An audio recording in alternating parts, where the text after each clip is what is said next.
want to study in Holland? Of course you want to study in Holland. The next 100 seconds will definitely convince you. All right, let's go. Study in Holland. Every year, many international students undergo the Dutch experience. But what does this mean? What makes studying in Holland so great? Holland is really internationally oriented. I mean, where else would you find students from over 160 different countries? 1 out of 10 students is an international student. Did you know that we have more than 2,100 English top programs? Pretty good, right? You know what's even better? The quality of our education. You won't find this quality of education at such an affordable rate anywhere else. The open-mindedness of the Dutch people is reflected in the way we educate. It's in the way we teach, the way we interact, in the way we work together. Once you're done studying here, Holland offers a ton of opportunities for entrepreneurs and job seekers. Holland is the home of some of the world's biggest multinationals such as Philips, Shell, and many more. We even have a special 1-year program for you to get employed called Orientation Year. You can be part of the Holland Alumni Network for everyone who had the Dutch experience. How much time do I have left? What? 30 seconds? Well, that's enough time for some facts. Dutch people are the best non-native English speakers in the world. Holland is also one of the happiest and safest countries, and our educational institutions rank among the world's top 2%. But there's more to Holland. Holland is creative, high-tech, diverse, innovative, nicely located, exciting, has a unique cuisine and a rich history. We've got a unique culture and very welcoming people. Just barely made it. So now you know why you should study in Holland.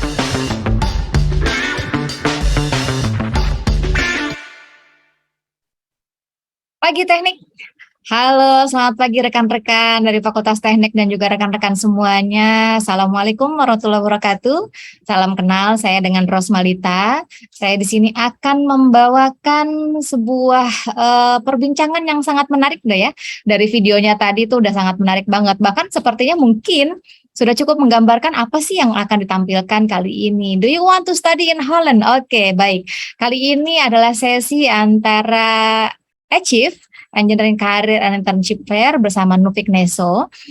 Materi kita kali ini akan berbicara tentang scholarship to the Netherlands. Walaupun tadi materinya sudah cukup kompak ya dengan penampilan videonya, tapi sepertinya banyak justru malah men-trigger banyak pertanyaan ya mengenai kesempatan-kesempatan yang bisa didapatkan dengan Nufik Neso. Nah, bersama saya sudah ada Mbak Oktavia Sidarta selaku Scholarship Officer dari Nufik Neso. Halo Mbak Okta, apa kabar? Halo Mbak Lita. Sehat ya baik. Mbak Okta ya? Iya, sehat ya? Sehat, pastinya sehat. Oke, nggak usah panjang-panjang nih, nggak dengerin saya ngomong, saya langsung berikan kesempatannya kepada Mbak Okta untuk menjelaskan nih, kenapa ya harus kuliah di Holland gitu ya bersama Nufik Neso. Kepada Mbak Okta, waktu dan layar saya persilahkan. Silakan Mbak Okta. Oke, terima kasih banyak Mbak Lita. Untuk teman-teman semuanya, salam kenal. Izinkan saya untuk share screen untuk share materi presentasi hari ini mengenai studi di Belanda ya. Oke, saya coba share. Oke. Salam kenal, sebenarnya saya Okta dari Nufik Neso Indonesia. Saya adalah Scholarship Officer di sana. Oke, apa sih Nufik Neso Indonesia? Mungkin bagi teman-teman yang belum kenal, ini saya kenalin dulu nih Nufik Neso karena banyak sekali teman-teman sekali ini belum tahu tentang organisasi kami. Jadi kami atau Nufik ini adalah suatu organisasi non-profit dari Belanda yang bergerak di bidang internasionalisasi cooperation di bidang pendidikan yang didanai oleh pemerintah Belanda. Jadi kalau misalkan teman-teman nantinya tertarik atau misalkan mau mencari informasi tentang studi di Belanda dan juga tentang opsi-opsi beasiswa yang ditawarkan, teman-teman bisa menghubungi kami karena memang tugas kami untuk menjadi hub dari informasi tersebut gitu loh. Kami juga memanage beberapa scholarship, nanti saya jelaskan di bagian belakang mengenai opsi-opsi apa sih yang tersedia jika teman-teman mau scholarship ke Belanda. Nah, sebelum kita touch on scholarship, mungkin saya akan menjelaskan sedikit nih tentang step-step yang harus kalian tempuh pastinya jika ingin kuliah ke Belanda. Pastinya itu adalah tentang bagaimana sih kita mencari program studi dan juga universitas di Belanda yang sesuai dengan minat kalian. Jadi kalau di Belanda itu pastinya yang teman-teman harus lakukan adalah ada satu website namanya studyfinder.nl. Jadi kalian bisa pikir itu semacam Google ya, jadi semacam search engine yang akan membantu kalian untuk mencari program studi dan universitas di Belanda yang sifatnya international program. Jadi semua studinya itu bukan berbahasa Belanda, melainkan ditawarkan dalam bahasa Inggris. Oke, nah nantinya setelah kalian mendapatkan gambaran informasi dari Study Finder, kalian bisa mengecek lebih lanjut, mencari lebih dalam informasi tentang program studi yang akan dipelajari itu melalui website university. Karena gini, kalau misalkan kita berbicara tentang universitas, berbicara tentang program studi, mungkin apalagi untuk program studi yang sifatnya umum ya, misalkan kalian mau belajar kalau dari engineering, mungkin kita ambil example, mungkin civil engineering. Akan banyak tentunya universitas di Belanda yang menawarkan civil engineering. Tapi pastinya kan nggak mungkin semua universitas itu, let's say 3 universitas itu sama persis kan dari semester pertama sampai dengan semester terakhir yang akan dipelajari apa-apa aja gitu. Nah, itu that's why kita encourage kalian untuk mengecek lebih lanjut ke universitas yang akan dituju. Karena di sana itu biasa sudah lebih lengkap gambaran informasi mengenai studi program yang akan diambil seperti apa, persyaratannya dari sisi akademik, dari sisi bahasa Inggris, lalu career outcome yang kira-kira nantinya setelah kalian lulus dari sana itu gambarannya seperti apa. Nah, setelah kalian sudah mencari program studi tersebut dan mendalaminya lebih lanjut, tentunya baru kalian mengajukan aplikasi ke universitas yang dituju. Yaitu, let's say di sini kalau kita lihat di gambar itu kita sudah sampai di tahap ketiga, yaitu kita melengkapi dokumen-dokumen yang diminta oleh university. Nah, sambil kalian melengkapi persyaratan dokumen yang nanti akan saya jelaskan lebih lanjut, itu ada satu website juga yang kalian harus tahu, yaitu StudyLink. Nah, StudyLink ini adalah website bagi teman-teman untuk mengisi informasi mengenai background studi, mengenai personal detail, dan juga mengisi opsi-opsi university dan program studi yang akan dituju. Jadi di sana kalian bisa melist down kurang lebih sekitar mungkin 3 ya, biasanya orang punya option 3 university yang mau dituju. Nah, setelah create akun StudyLink, barulah kalian akan di-guide lebih lanjut bagaimana sih cara mengajukan berkas aplikasi ke university. Jadi kalian akan mendapatkan link khusus ke university yang akan dituju, baru kalian upload untuk persyaratan-persyaratan yang diminta. Oke, semua itu sistemnya online, jadi hanya mengirimkan soft copy dokumen saja. Oke, kalian tunggu biasanya dalam waktu 1 sampai dengan 2 bulan itu university biasa sudah selesai mengakses aplikasi kalian dan akan mengeluarkan 3 alternatif jawaban. Pertama, yaitu kalian mendapatkan unconditional letter of acceptance, di mana university melihat sudah tidak ada masalah dari sisi akademik dan juga dari sisi bahasa Inggris. Yang kedua adalah conditional acceptance. Conditional acceptance adalah kalau kalian memenuhi persyaratan akademik, itu misalkan S1 kalian menunjang dari sisi pengalaman kerja, juga beberapa memerlukan persyaratan pengalaman kerja yang kalian mencukupinya, itu namanya itu conditional offer letter. Yang kurang dari conditional adalah bahasa Inggris. Itu sebabnya misalkan kalau dari kami mengencourage teman-teman, nggak apa-apa kalau misalkan bahasa Inggrisnya belum memenuhi persyaratan, selama kalian sudah misalkan mendapatkan ijazah S1, itu proceed dulu aja. Mengirimkan berkas aplikasi university, nanti setelah bahasa Inggrisnya mencukupi, baru itu disusulkan. Karena university itu membutuhkan waktu sekitar 1 sampai dengan 2 bulan untuk mengakses aplikasi, teman-teman semuanya. Gitu ya. Jadi di sini mungkin saya tekankan lagi, ada 2 website yang mungkin teman-teman bisa coba membuat diri familiar itu, yaitu Study Finder untuk mencari program studi dan juga universitas yang ada di Belanda. Yang kedua adalah StudyLink, jika memang kalian sudah tahu mau pergi kemana sih di Belanda, mau ambil program studi apa, dan di universitas mana. Oke? Nah, ini adalah gambaran-gambaran dari dokumen yang kalian perlu lengkapi untuk bisa kuliah bukan hanya ke Belanda ya, tapi ke negara-negara lainnya yang memang berbahasa Inggris. Tipikalnya kalian akan memerlukan academic transcript dan juga academic diploma dalam bahasa asal itu bahasa Indonesia dan juga bahasa Inggris yang sudah dilegalisir.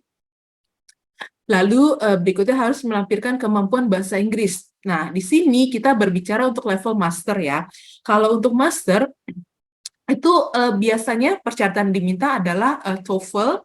Sekarang itu udah TOEFL IBT atau Internet Based dengan nilai minimal biasanya 90 atau juga bisa berupa IELTS. IELTS-nya yang sudah IELTS akademik dengan minimum skor 6,5. Ini adalah persyaratan dasar untuk kuliah S2, biasanya untuk yang program studi engineering. Ada juga beberapa program studi lainnya yang biasanya bisa mensyaratkan lebih tinggi, IELTS 7. Contohnya apa? Contohnya itu misalnya kalian mau ngambil hukum, atau kalian mau mengambil program studi yang memerlukan communication yang lebih tinggi, nah itu biasanya memerlukan 7 atau mungkin 7,5 untuk untuk IELTS-nya. Biasanya ada pertanyaan juga, kalau IELTS saya 6, misalkan sementara kampus memerlukan IELTS 6,5, biasanya perlu waktu berapa lama sih untuk meningkatkan 0,5 poin dalam IELTS-nya? Itu biasa memerlukan waktu 10 minggu atau 2,5 bulan. Atau kalau misalnya IELTS-nya masih kurang, misalkan 10 poin, so far IELTS-nya masih 80. Untuk internet base misalnya masih 80, sementara persyaratannya 90, nah itu sama, kurang lebih sekitar 10 minggu juga. Nah, berarti kalau misalnya kurangnya 1 poin untuk IELTS, berarti tinggal dikalikan 2 aja, berarti perlu sekitar 20 minggu ya, atau kurang lebih sekitar 5 bulan untuk mendapat bahasa Inggris yang diinginkan. Gitu. Lalu untuk ke university itu juga akan diminta motivation statement kenapa mau kuliah ke sana, mau mengambil program studi tersebut. Kira-kira rencananya ke depan dengan program studi tersebut mau jadi apa sih gitu. Nah, itu semua dituangkan ke dalam motivation statement, dan juga biasanya universitas sudah mempunyai standar tersendiri mengenai motivation statement yang diminta. Oke, untuk master degree ini optional, tapi kebanyakan juga meminta untuk melampirkan CV, terutama memang bagi yang mensyaratkan pengalaman kerja dan juga recommendation letter. Nah, persyaratan-persyaratan ini kita biasanya menyarankan teman-teman untuk mengecek lebih lanjut untuk ke university yang dituju, karena mungkin persyaratan antara satu university dengan juga university yang lain mungkin ada sedikit berbeda, tapi secara garis besar inilah dokumen-dokumen yang harus teman-teman lampirkan dalam aplikasi kalian ke kampus. Oke. Berbicara tentang kuliah ke Belanda, banyak sekali jalan untuk kuliah ke sana. Banyak juga scholarship yang ditawarkan. Nah, scholarship ini nanti berbeda-beda, baik itu dari sisi sumber pendanaan, dari sisi persyaratan, dari sisi target grupnya. Nah, itu pintar-pintarlah teman-teman mencari scholarship yang tersedia, dan juga menyesuaikan dengan diri kalian sendiri. Kira-kira scholarship mana sih yang paling cocok gitu untuk kalian. Nah, di sini saya bagi scholarship-nya. Mungkin saya nggak akan menjelaskan into detail, tapi saya akan kasih gambaran tentang jenis-jenis beasiswa yang ada. Yang pertama ini mungkin dari sisi donornya dulu ya, kita berbicara scholarship dari pihak Belanda.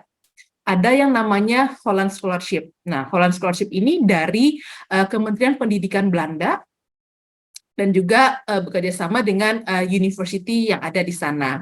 Sifatnya partial, jadi mungkin teman-teman tidak akan mendapatkan full scholarship, yaitu tuition fee dan juga living cost. Melainkan kalau di sini Holland Scholarship, jumlah scholarship yang akan didapatkan adalah 5.000 euro. Jadi kalau misalkan program studinya 1 tahun ataupun 2 tahun, sama jumlah scholarship-nya adalah 5.000 euro.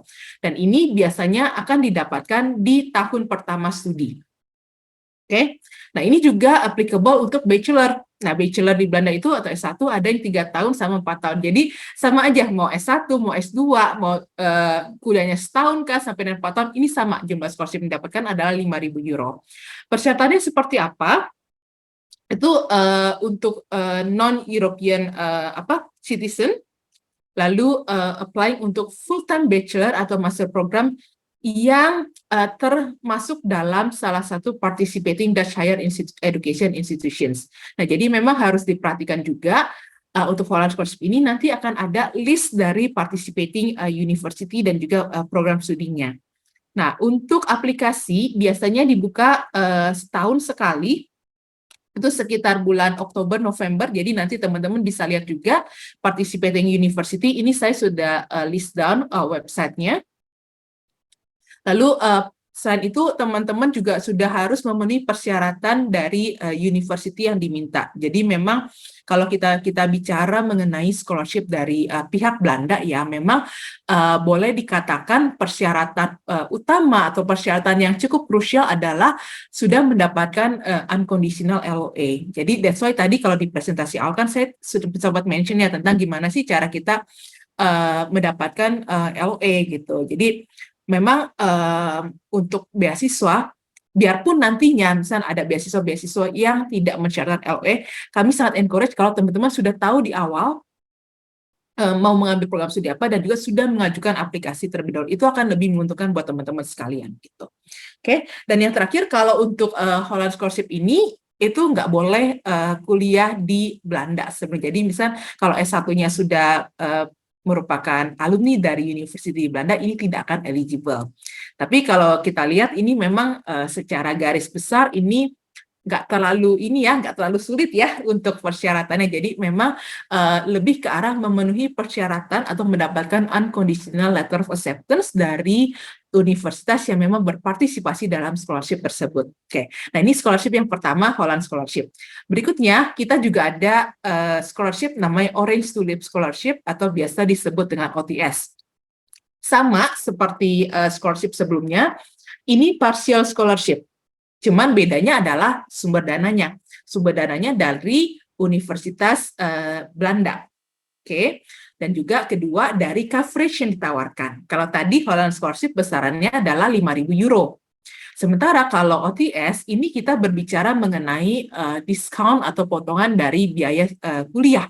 Bisa itu antara 30% sampai dengan 100%. Oke.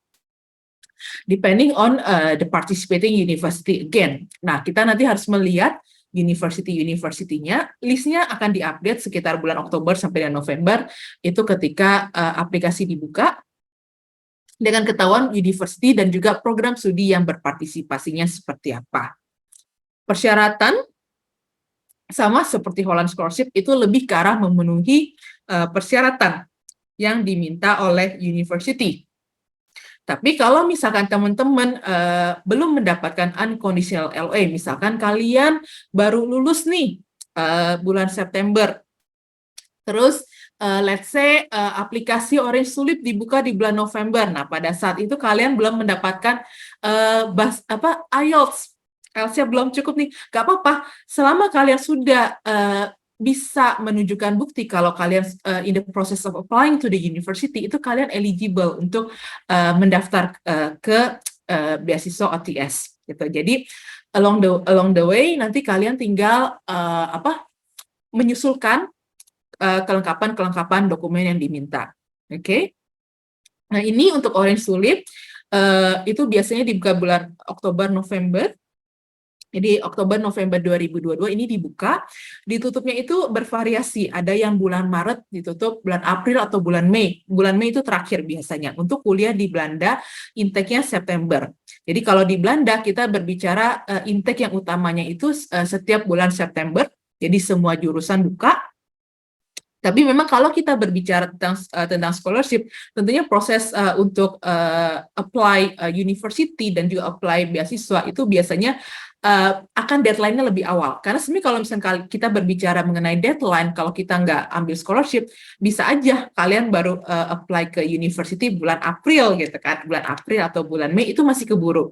Tapi kalau misalnya kita berbicara tentang beasiswa, akan lebih wise kalau misalkan prosesnya itu kita lebih awal. Jadi mungkin bulan Desember atau misalnya bulan Januari, ini udah proses nih ke kampus, karena kampus membutuhkan 1 sampai dengan 2 bulan. Jadi bulan Maret, itu ketika aplikasi ditutup, itu kalian sudah mendapatkan unconditional LOA. Jadi kita berbicara, kita tarik mundur itu 1 tahun di awal. Jadi persiapannya udah mulai dari sekarang nih, dari September, Oktober, November 2022 untuk kuliah di tahun depan. Oke, nah ini scholarship ketiga. Kalau 2 scholarship di awal adalah partial scholarship atau bukan full scholarship, scholarship ketiga adalah full scholarship program yang namanya OKP-LPDP Student Joint Scholarship Program. Jadi ini program, boleh dikatakan program scholarship baru ya, di kolaborasi antara pihak Belanda dan juga pihak Indonesia. Pihak Belandanya ini yaitu beasiswa OKP, pihak Indonesianya LPDP. Nah, OKP-nya ini dari Kementerian Luar Negeri Belanda. Sementara Indonesia diwakili oleh beasiswa LPDP. Jadi mereka berdua combine untuk memberikan scholarship joint scholarship program ini. Nah, tapi memang harus diperhatikan karena ini untuk Indonesian Mid Career Professionals targetnya. Jadi otomatis teman-teman yang eligible adalah mereka yang sudah mempunyai setidaknya 2 tahun pengalaman kerja. Oke, nanti juga ada persyaratan umur juga. Biasanya untuk beasiswa ini akan dibuka pendaftaran pada awal tahun, jadi mungkin sekitar Januari itu nanti bisa dilihat lagi untuk list participating university dan juga study area-nya. Nah, untuk OKP LPDP ini nanti ada yang namanya prioritas area, jadi area-area tertentu yang eligible untuk didaftarkan pada beasiswa ini. Kalau beasiswa OTS dan juga Holland Scholarship di awal itu nggak ada prioritas area, tapi untuk beasiswa yang ketiga ini ada prioritas areanya. Oke, berikutnya tadi kalau kita bicara yang scholarship dari Belanda, ini ada scholarship dari pihak Indonesia. Kalau LPDP saya rasa mungkin teman-teman juga pastinya sudah familiar ya, jadi full scholarship juga. Ini applicable untuk program PhD dan Master untuk Indonesian citizens. Biasanya kalau LPDP dibuka setahun 2 kali. Kalau setahu saya sih kalau LPDP ini kan dia tidak mensyaratkan unconditional LOA ya. Jadi sebenarnya conditional LOA pun eligible untuk apply. Tapi ya again balik lagi, kalau misalnya teman-teman sudah bisa mendapatkan unconditional LOA, tentunya akan lebih menguntungkan kalian karena satu, kalian bisa berangkat lebih awal gitu dibandingkan yang masih sifatnya conditional gitu, dan tentunya itu akan mendapatkan nilai lebih ketika kalian di-assess aplikasinya. Oke, nah so far untuk saat ini ada sekitar 13 university yang participate dalam beasiswa LPDP untuk ke Belanda. Tapi memang kami sarankan kalau untuk LPDP untuk secara reguler dicek ya website-nya karena mungkin ada perubahan dari sisi universitas juga ketika teman-teman nanti mengajukan aplikasi untuk next scholarship intake gitu. Jadi website-nya nanti bisa langsung ke website-nya LPDP. Oke, terus ada juga beasiswa pendidikan Indonesia atau BPI. Jadi boleh dikatakan kalau BPI ini adalah kayak LPDP tapi program ekspansinya. Jadi ini kolaborasi antara LPDP dan juga Kementerian Ministry of Education, Culture, dan juga Ristek. Untuk opsi yang ditawarkan juga sedikit lebih luas ya dibandingkan LPDP. Jadi dia menawarkan juga untuk S1 dan juga non-degree ya. Jadi S1, S2, S3, degree dan non-degree. Sama, it's a full scholarship program. Nah, yang diperhatikan adalah dia secara spesifik mereka mention ditujukan untuk Indonesian citizens yang mempunyai excellence academic achievement dan juga strong leadership quality. Ini kurang lebih mirip sih persyaratannya dengan LPDP. Jadi mereka melihat akademik dan juga leadership potensialnya. Nah, untuk informasi, again, di sini saya nggak akan menjelaskan into detail, tapi saya ada taruh website di mana teman-teman dapat akses juga untuk informasi lebih lanjut mengenai persyaratannya seperti apa. Gitu. Oke, next ada ISMA, itu kalau ISMA ini is more like exchange ya, exchange program. Ya, outbound program ya. Satu semester untuk Indonesian students yang memang berasal dari universitas di Indonesia yang memang bekerja samanya. Jadi memang udah ada partnernya juga, ada beberapa university di Belanda. Ini saya list down, ada kurang lebih ada 5 university yang saat ini partisipasi nih untuk program ISMA. Tapi mungkin kalau teman-teman yang udah lulus, mungkin ini not really applicable, tapi mungkin kalau ada temennya, mungkin ada adik atau saudara yang memang mencari apa sih semacam program exchange, mobility program, itu mungkin bisa bisa sharing tentang ISMA ini, Student Mobility Awards gitu. Nah, yang terakhir ini scholarship yang saya rasa cukup ini juga ya cukup banyak peminatnya, jadi Erasmus Plus. Jadi kalau Erasmus Plus ini dia sistemnya agak unik. Kalau misalkan tadi itu kita di awal kita bicara tentang beasiswa dari Belanda, dari pemerintah Indonesia juga, itu kan degree-nya didapatkan dari satu universitas ya biasanya. Nah, kalau misalkan untuk Erasmus Plus ini, jadi memang sudah ada semacam konsorsium. Jadi studinya malah harus diambil dari tiga, at least di sini disebutkan tiga negara yang berbeda gitu kan, di mana setidaknya dua itu harus member country yang EU-nya, lalu yang ketiganya berarti dari let's say dari Indonesia gitu kan. Nah ini quite unique, teman-teman juga boleh untuk consider beasiswa Erasmus Plus ini. Yang terakhir, yang tidak boleh dilupakan adalah masing-masing university itu biasanya mereka mempunyai program beasiswa internal. Ya, jadi kalau misalnya ternyata nggak memenuhi persyaratan dari beasiswa pemerintah, ini bisa loh, banyak banget opsi yang ditawarkan oleh university. Jadi teman-teman bisa mencari tahu lebih lanjut melalui university punya website. Biasanya mereka ada specific information mengenai scholarship. Oke, kalau untuk university biasanya mereka lebih melihat dari sisi excellence, dari sisi academic excellence gitu untuk pemberian beasiswanya. Seperti itu. Nah, tadi kita udah bahas juga sih tentang scholarship, mungkin memang nggak terlalu detail, tapi kalau misalnya teman-teman nanti ada pertanyaan lebih lanjut tentang studi di Belanda, atau misalkan tentang scholarship yang tersedia, ini sebenarnya kita sudah prepare suatu frequently asked questions, jadi bisa diakses juga oleh teman-teman semua. Bisa juga counseling, online counseling melalui Zoom. Kita dari hari Senin sampai dengan Kamis, kalau Senin dan Selasa jam 3 sampai jam 5 sore, Rabu dan Kamis antara jam 10 sampai dengan jam 12 melalui website bit.ly/osineso. Jadi OC-nya itu dari kata online counseling. Oke, terakhirnya mungkin saya mau share beberapa informasi yang mungkin bisa relevan untuk teman-teman yang memang berminat untuk kuliah ke Belanda. Atau misalnya yang pertama ini ada Winner Week of Indonesia Netherlands Education and Research. Ini dari tanggal 18 sampai 20 Oktober. Jadi kalau misalnya ada teman-teman yang tertarik untuk isu-isu terkait dengan sustainable green, blue, and digital economy and society, nanti bisa mengikuti acara ini. Nah, ini ada IF, jadi European Higher Education Fair. Jadi bukan hanya dari Belanda, tapi juga ada negara-negara lainnya dari Eropa. Itu pameran pendidikan, ada juga informasi mengenai beasiswanya. Jakarta tanggal 5 sampai dengan 6 November, lalu juga ada online tanggal 9. Nah, ini registrasinya sudah dibuka, jadi silakan kalau misalnya ada yang tertarik untuk mengetahui lebih lanjut tentang studi di Belanda atau misalnya tentang studi di Eropa, ini silakan aja untuk mendaftar.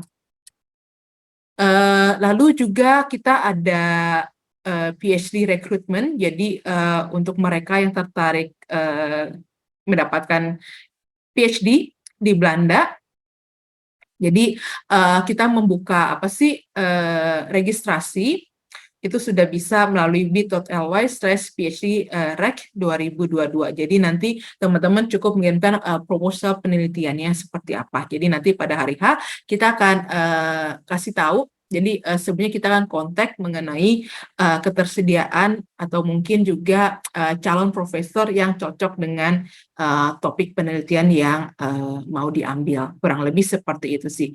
Sekian Mbak Lita. Oke, terima kasih banyak nih Mbak Okta. Kayaknya saya nggak dikasih kesempatan untuk nanya ya, karena semuanya tuh udah paket lengkap. And this is very interesting because yang diinformasikan tuh bukan cuma sekedar beasiswa yang disediakan oleh Nupikneso, tapi juga beasiswa-beasiswa yang relate ya, yang mungkin bisa dimanfaatkan oleh teman-teman untuk memberikan kesempatan atau mungkin ingin mengambil kesempatan kuliah di Belanda seperti itu ya Mbak Okta ya, karena ada LPDP tadi disebutkan, ada BPI disebutkan, ada IISMA juga untuk yang internship ya, bukan internship sih, jadi kayak semacam pertukaran pelajar gitu ya, jadi kayak kuliah 1 semester di Belanda itu. Jadi very interesting karena di apa namanya, di webinar-webinar yang serupa gitu hanya menjelaskan mengenai apa sih beasiswa-beasiswa yang bisa diambil dari institusi tersebut seperti itu. Nah, nih tadi satu hal yang menarik nih Mbak Okta nih yang ingin saya tanyakan. Dari awal tuh disebut mengenai LOE, LOE, LOE. And this is very important ya, kayaknya saya kalau mention ada 100 kali LOE kayak kata LOE yang disebut. Nah, saya pengen tahu karena nanti kan ada konseling segala macem gitu ya. Jadi kayak paket lengkap banget nih di Nufik Neso. Ada nggak sih program kayak semacam bukan pendampingan ya atau mungkin persiapan gitu ya untuk kuliah di Belanda gitu? Ada nggak sih program yang dibuat khusus oleh Nufik Neso? Oke, makasih Mbak Lita. Jadi kalau untuk Nufik Neso memang kita fungsinya adalah sebagai pusat informasi. Jadi untuk segala hal yang berkaitan dengan studi ke Belanda, jadi kita sharing info tentang ya cara-caranya mendaftar ke sana, lalu juga untuk ya opsi-opsi beasiswa yang ditawarkan, dan juga kita sebenarnya menjadi perwakilan dari untuk memanage beberapa scholarship dari pihak pemerintah Belanda.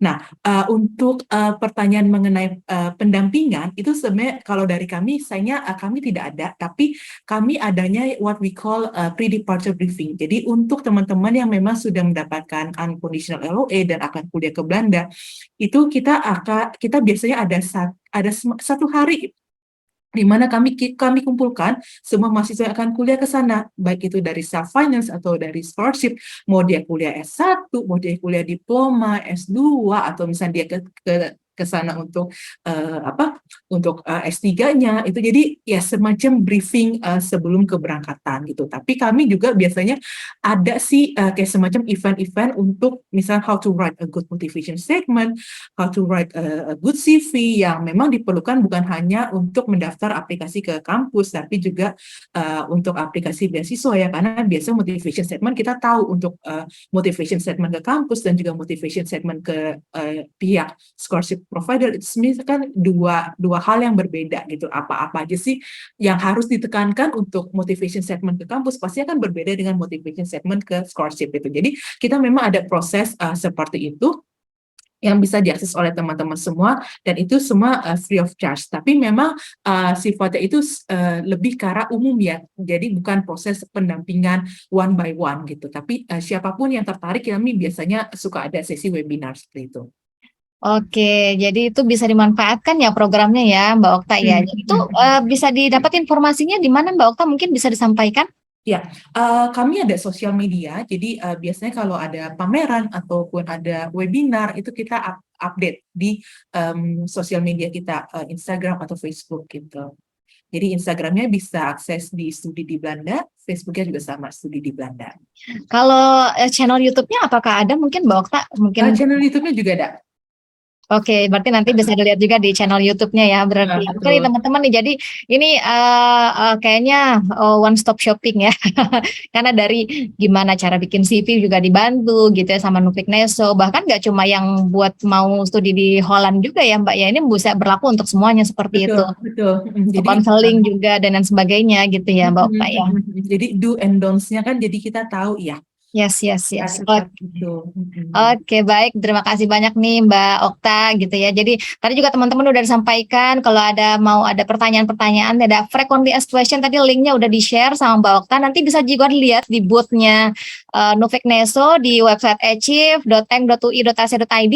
Kalau ada pertanyaan-pertanyaan lain yang muncul dari teman-teman yang mungkin tidak disampaikan melalui talk show kita kali ini gitu, nanti bisa di drop question-nya di booth-nya Novik Neso di achieve.eng.ui.ac.id /map/22, nanti bisa langsung drop aja Q&A-nya, nanti akan kita share ke Mbak Okta dan tim yang akan membantu menjawab dari pertanyaan-pertanyaan teman semua yang mungkin tertarik gitu ya untuk study in Holland seperti itu. Apalagi kayaknya untuk yang engineering-nya banyak banget gitu ya Mbak Okta ya, untuk di universitas-universitas di Belanda. Jadi teman-teman stay tune, bisa dipantau terus di website achieve.eng.ui.ac.id. Oke, terima kasih banyak Mbak Okta nih.